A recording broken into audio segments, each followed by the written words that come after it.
ona sedela v tom súde a vieš, čo mi potom hovorila? Pán doktor, mňa začali napádať, že som dôverník Kočnerov.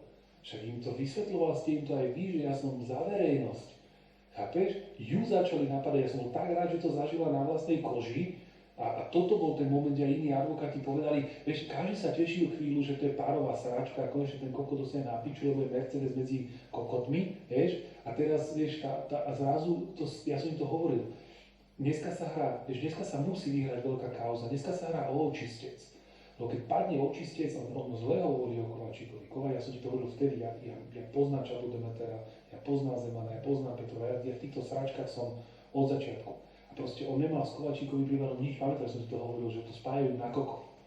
A teraz si vedom jednu vec, že Kovačíkov prípad neskončí ako skončí, tie dôkazy sú na tej inšpekcii. Keď ma odsúdia a teraz príde k zmene vlády a tak ďalej, tak príde už od februára 2022, teraz od tohto februára budú 2 roky preč. A všetci, ktorí získali výložky majorov, tak budú pozerať na to, aby si ich udržali. Od februára 2022, to vie Lipšic, od februára 2022 začnú kolaborovať s nami.